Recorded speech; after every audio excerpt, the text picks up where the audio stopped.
The justice of God against narcissists. There comes a time when the people of God must stop tolerating abuse, manipulation, and deception. A time when we must recognize that God sees, God knows, and God will act. A narcissist is someone who thrives on control, deception, and self-exaltation. They use others, manipulate emotions, and when they are done, they walk away as if nothing ever happened. They never consider the pain they leave behind, and they never believe they will face consequences.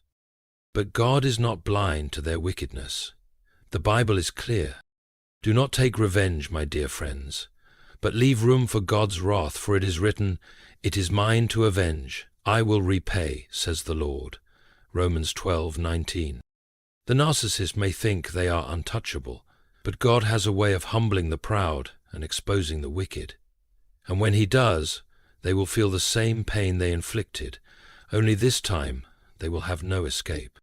Today we will uncover 5 powerful ways God makes a narcissist experience the very pain they have caused others. Way 1. God strips away their false sense of power. A narcissist thrives on control. It is their greatest weapon, their greatest comfort, and their greatest addiction. They manipulate, deceive, and dominate, convincing themselves that they alone hold the power to shape reality. In their mind, they are untouchable, above consequences, above accountability, even above God Himself. They construct an illusion where they dictate the rules, and others must bow to their authority. But what happens when God Himself steps in? What happens when the very power they worship is stripped from them in an instant? God has always dealt with the arrogant, the prideful, and the manipulators in a way that leaves no doubt about who truly reigns. Pharaoh believed his control over the Israelites was absolute. He mocked the pleas of Moses, hardened his heart against God's warnings, and convinced himself that his power was eternal. Yet with each plague that struck Egypt, his grip on authority weakened. His people began to doubt him. His own household was filled with suffering. And when the final blow came, when God parted the Red Sea and set his people free, Pharaoh's entire world crumbled. The empire he built, the army he commanded, and the fear he once instilled were drowned beneath the very waters he thought he could conquer. That is how God deals with those who exalt themselves above Him. A narcissist does not simply enjoy power. They need it. It sustains them, fuels them, gives them a false sense of purpose.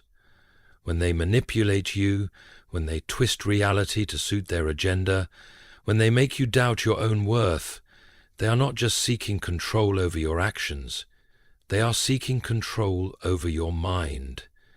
They want to own your thoughts, your emotions, and as long as you react, as long as you explain yourself, as long as you fight back in a desperate attempt to make them see their wrongs, they believe they are still in charge.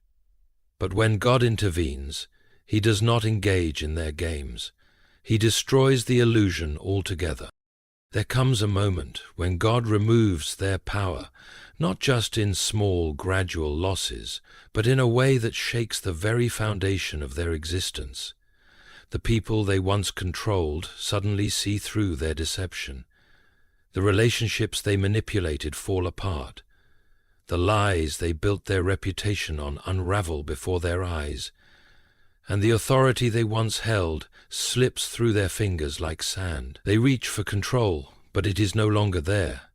They try to manipulate, but no one listens. They attempt to dominate, but those they once oppressed have walked away, and in that moment they feel the one thing they have spent their entire lives running from: powerlessness. Nothing torments a narcissist more than realizing they are no longer feared, no longer admired, no longer able to bend the will of others to their liking.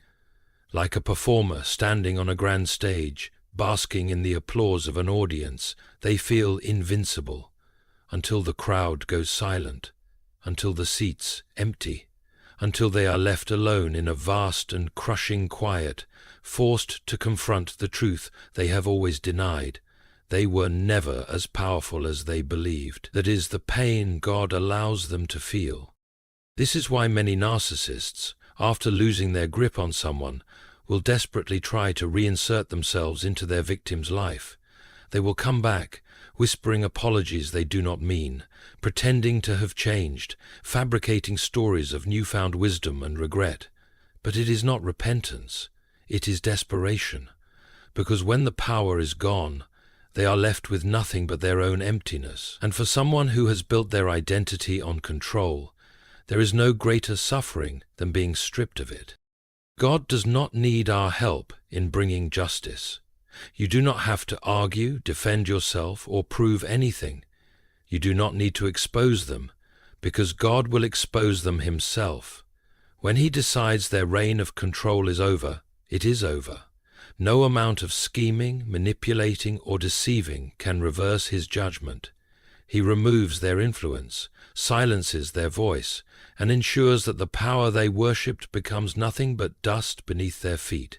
And when that happens, they will feel a torment deeper than they ever inflicted on others, because for them, losing control is worse than death. This is why you must walk away. This is why you must let them go, because God's justice is coming, and when it does, the narcissist will know, perhaps for the first time in their life, what it means to feel truly powerless. Way 2. God turns their manipulation against them. A narcissist thrives in deception. They are masters of twisting reality, bending the truth, and creating illusions that serve their selfish ambitions. They manipulate people into trusting them, serving them, fearing them, or even loving them, only to betray that trust when it no longer benefits them.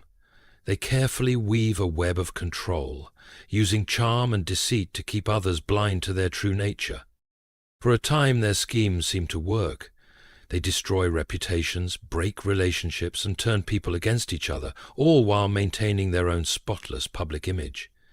They lie with confidence, manipulate with ease, and betray with no remorse. They think they are invincible, that they will never be exposed, that the consequences of their actions will never catch up to them. But God is not mocked. Do not be deceived. God cannot be mocked. A man reaps what he sows. Galatians 6:7. What the narcissist does to others will be done to them, not by human hands, but by divine justice. God allows their own lies, their own betrayals, and their own manipulations to turn against them. They think they are in control, but in reality, they are walking straight into their own destruction. Look at Haman, the wicked official in the book of Esther. He plotted in secret, whispered in the ears of the king, and manipulated his way into power. He built gallows, expecting to see Mordecai, a righteous man, executed upon them. He thought he had everything planned out, every move calculated, but God reversed his scheme. The very gallows Haman built for his enemy became the instrument of his own execution. Esther 7:10. That is how God works. He does not just stop the schemes of the wicked. He turns their plans against them. A narcissist believes they are always 2 steps ahead, but God sees what they cannot. While they are busy spinning lies, He is laying the foundation for their fall. They betray others, thinking they will always walk away unscathed, but suddenly they are the ones who are betrayed.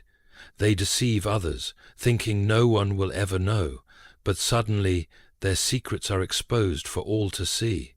They manipulate people into doing their bidding, but one day they find themselves the ones being used, discarded and forgotten. This is why many narcissists self-destruct.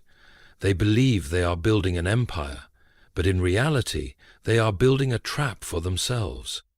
They create so many false realities, so many lies, so many tangled stories that eventually they can no longer keep track. Their own deceit becomes too heavy to carry, and one day it collapses on them completely. That is why you must not fight them in their own game. You do not need to argue, defend yourself, or prove your innocence. Let them think they are winning. Let them believe they have control, because what they do not realize is that they are already trapped in the very deception they created. The Bible warns that every hidden thing will be revealed. For whatever is hidden is meant to be disclosed, and whatever is concealed is meant to be brought out into the open. Mark 4:22. The narcissist who thrives in the shadows will be dragged into the light, and when God exposes them, they will have nowhere to hide. The very people they deceive will turn against them. The relationships they sabotaged will never be restored. The lies they told will stand as evidence against them, and for the first time in their life, they will feel what it means to be powerless. This is why you must let God fight for you. You do not need to waste your energy trying to make them see their wrongs. They will see it when their own life crumbles beneath them. You do not need to get revenge. God will ensure that their own actions become their punishment. If you have suffered at the hands of a narcissist, let this truth settle in your heart. God is already at work. There is nothing they have done that God has not seen. There is no lie they have told that will not be exposed. There is no betrayal they have committed that will not be turned back upon them. Your job is to walk away, trust God, and let Him do what He does best. Deliver justice in His perfect way, in His perfect time. The narcissist will reap everything they have sown, and when they do, they will feel the full weight of the destruction they caused. Stand firm, trust in God's justice, the truth will always prevail. If you have been deceived, manipulated, or broken by a narcissist, do not seek revenge, seek God. Stand firm in His truth and watch as He turns their own deceit against them. You do not need to expose them, God will expose them. You do not need to fight, God will fight for you. Trust in His justice, walk away in faith, and let the full weight of their actions return upon them. Comment below, I trust God's justice, if you believe He is already at work. 3. God makes them live in the emptiness they created. A narcissist builds their entire life around an illusion. They construct a false image of power, intelligence, and superiority, convincing themselves, and others, that they are untouchable, admired, and in control. But beneath the grand performance, behind the carefully crafted mask, there is nothing, no real joy, no real love, no real fulfillment, just a hollow existence, covered up with manipulation, deception, and self-glorification. This emptiness is their greatest fear. They cannot bear to face it, so they run from it, filling their lives with distractions, people to control, chaos to create, admiration to chase. As long as they are dominating others, as long as they are fueling their ego, they don't have to stop and listen to the silence inside them. But what happens when God removes their distractions? What happens when the people they used walk away? The lies they told unravel, and the world they built begins to collapse. The Bible warns about this kind of judgment in Romans 1:28. Since they did not think it worth while to acknowledge God, He gave them over to a depraved mind, so that they do what ought not to be done. This is not a sudden destruction, it is a slow, torturous unraveling. When a person continually rejects truth, ignores conviction, and refuses to repent, God eventually hands them over to the emptiness they created. And when this happens, their life becomes a prison with no escape. At first, they may not notice it. A narcissist always believes they will find new victims, new opportunities, new ways to regain control. But over time, something changes. The manipulation that once worked fails. The people they deceived move on. The admiration they craved turns into rejection. One by one, the things that gave them a sense of purpose disappear. This is what happened to King Saul. Once he was anointed by God, chosen to lead, empowered with divine authority. But in his arrogance he rejected God's ways, choosing control over obedience, jealousy over faith, and manipulation over righteousness. He became obsessed with destroying David, the one God had truly chosen, thinking that by eliminating his rival, he could secure his kingdom forever. But God was already against him. The very things Saul used to control others became the source of his own torment. His power turned to fear. His confidence turned to paranoia. His influence crumbled before his eyes. And when God finally removed his presence from Saul, he was left with nothing but the emptiness inside him. The man who once commanded armies, who once stood tall as Israel's king, ended his life alone, desperate, and tormented by his own thoughts. 1 Samuel 28:16. This is how God humbles the narcissist. He doesn't need to strike them down with fire from heaven. He doesn't need to destroy them in an instant. He simply lets them live in the world they created for themselves. When the narcissist looks around and realizes that no one trusts them, no one fears them, no one believes their lies anymore, the silence becomes unbearable. When they finally understand that the power they worshipped was an illusion, the love they demanded was never real, and the people they hurt will never return, they are left alone in the darkness of their own making. This is not just loneliness, this is spiritual desolation.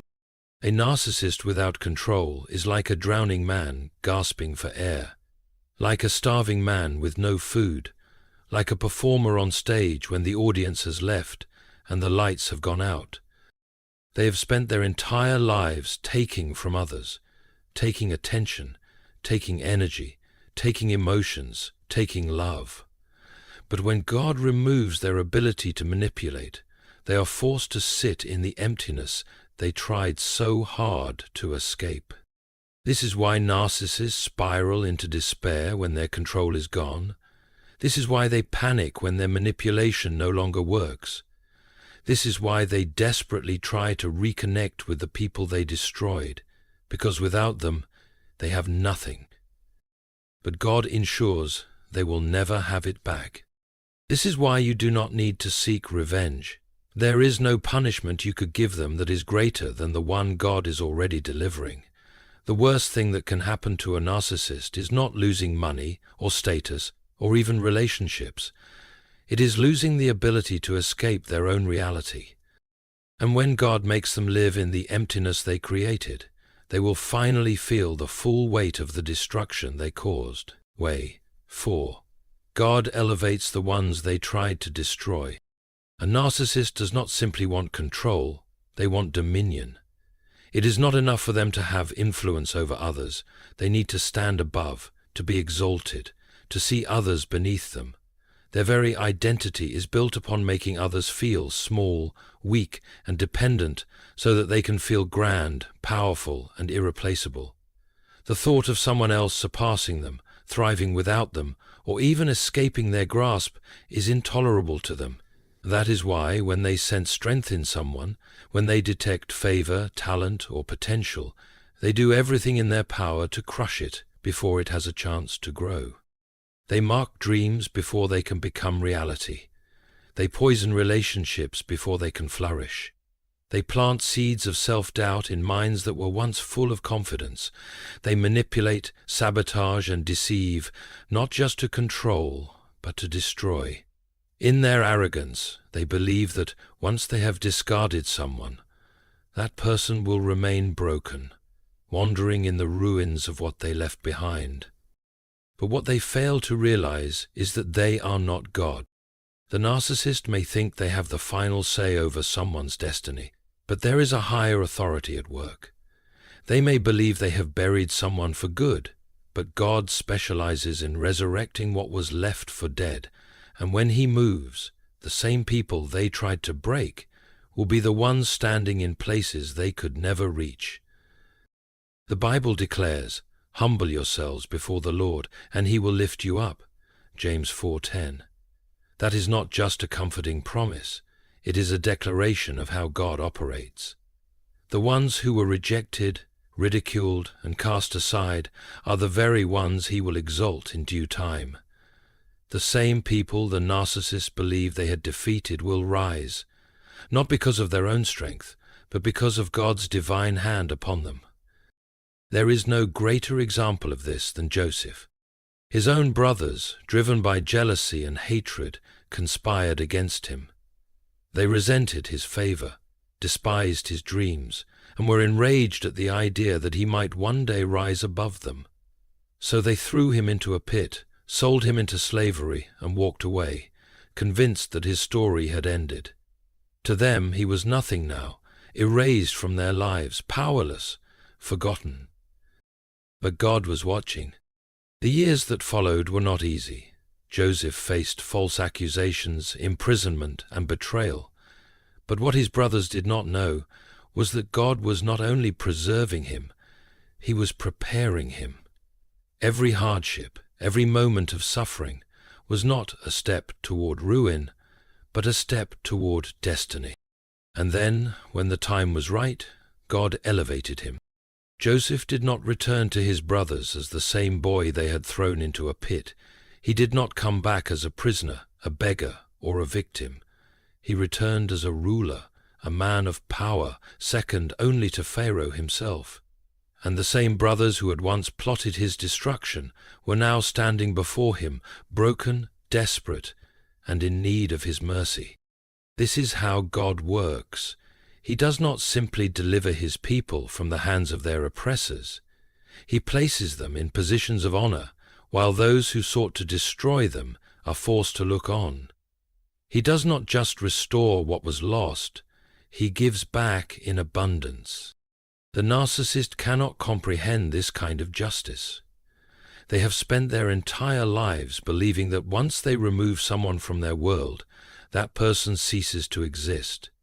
But what they fail to understand is that God does his greatest work in hidden places. The same people they discarded and humiliated will emerge stronger, wiser, and more powerful than before. And the worst part, the narcissist will have to watch. They will watch as the one they mocked walks in confidence. They will watch as the one they tried to manipulate stands firm, unshaken by their tactics. They will watch as the one they sought to destroy lives in joy, in peace, in absolute freedom. Nothing torments a narcissist more than watching someone they once controlled thrive without them. They expect their victims to stay crippled, weak, and haunted by their words. But when God moves, he ensures that the very people they tried to erase will become too great to ignore. That is the judgment of God. That is why you do not need to seek revenge, you do not need to prove yourself, you do not need to fight to be seen. Your healing, your rise, your success, that is enough. And when God lifts you up, no one, not even the narcissist, can pull you down. Way 5. God makes them irrelevant. A narcissist's greatest fear is not pain, not loss, and not even humiliation. It is irrelevant. Everything they do is built around the desperate need to be acknowledged, to be remembered, to be central in someone's life. Whether through admiration or fear, love or hatred, they seek to leave a lasting imprint. They manipulate not just for power, but for permanence. They want their words to linger, their actions to shape others, and their influence to continue long after they are gone. To them, control is not just about what they can do in the present. It is about ensuring that no one can ever truly move on without them. This is why they go to such great lengths to embed themselves into people's minds. They do not simply wound, they carve their presence into the lives of their victims, ensuring that even in absence they remain an undeniable force. If they cannot be admired, they will settle for being feared. If they cannot be loved, they will settle for being hated. If they cannot be followed, they will settle for being a ghost that haunts the thoughts of those they once controlled. In their minds, the worst thing that could ever happen to them is not rejection, not punishment, not even exposure. It is being forgotten. But God does not allow the wicked to leave a legacy. The Bible is clear when it says, "The memory of the righteous is a blessing, but the name of the wicked will rot." Proverbs 10:7. God does not need to strike them down in a grand dramatic downfall. Instead, he lets them fade. He does not simply silence them, he makes their voice irrelevant. He does not just take away their power, he removes the desire of others to even listen to them. The people they once manipulated begin to move on. The ones they wounded heal. The chaos they created dies down, and they are left shouting into a void, desperately trying to reclaim the influence they once had. At first, they fight against it. They try to stir up new drama, insert themselves into people's lives again, or reignite old wounds just to get a reaction. They seek out new victims, new sources of attention, new people to deceive. If they cannot control you, they will settle for making you feel something, anything, because in their minds, as long as they can still provoke an emotional response, they are still significant. But God shuts every door. They reach out, but there is no response. They provoke, but there is no reaction. They attempt to rebuild their influence, but no one is listening. They try to insert themselves back into the lives they once controlled, but they find themselves locked out, unable to regain what they have lost. This is the judgment of God. The narcissist, who once believed they were the center of everything, slowly realizes they were never as important as they believed. Time passes, and their presence, once overwhelming, becomes nothing more than a fading memory. The people they tried to break are now standing stronger, wiser, and freer than ever, and the narcissist has no place in their lives. This is not human vengeance. This is divine justice. This is divining, that there is no escape from it, no manipulation strong enough to reverse it, no scheme cunning enough to outmaneuver it. The world moves on without them, and they are left alone, trapped in the insignificance they once feared but can no longer deny. The final judgment belongs to God. You do not need to seek revenge. You do not need to prove your worth to someone who was never capable of seeing it. The battle is not yours to fight. It belongs to God, and when he moves, no force in existence can stop his justice. The narcissist may have believed they were untouchable, beyond consequences and above accountability, but no one outmaneuvers God. He sees the unseen, hears the unspoken, and knows every injustice that was done in secret. For a time, it may have seemed like they had won. It may have seemed like they walked away unscathed, that their lies remained intact, that their manipulation went unchecked. But God was never blind to their actions. He was watching. He was waiting. He was preparing his judgment. And now, that judgment has begun. The power they once held will be stripped away. The very deceptions they relied on will become their downfall, and the control they once thought was absolute will turn to dust in their hands. God does not just remove their influence, he erases them from the lives they tried to control. He does not just take away their power, he ensures that no one seeks them out, no one mourns their absence, no one carries their name with honor. The ones they tried to break will rise beyond them. The ones they thought they had destroyed will walk in freedom, and the ones they believed would never escape their grasp will thrive in ways they never imagined. This is not your doing. This is God's work. You do not need to fight, to justify yourself, to prove your innocence, or to expose them. The greatest exposure, the most devastating judgment, is that they will become nothing, forgotten, powerless, unseen. They will reach out for control, but their hands will grasp nothing. They will cry out for attention, but the world will have already moved on, and in their final moment of realization, they will come face to face with the truth that they spent their entire life denying. They were never as powerful as they believed. And you? You will be free. You will no longer carry their words in your mind, their actions in your heart, or their influence in your soul. You will no longer waste another second looking back, because what God has in store for you is far greater than anything you left behind. You were never created to live under their shadow. You were never meant to be controlled by their deceit. You were always meant to rise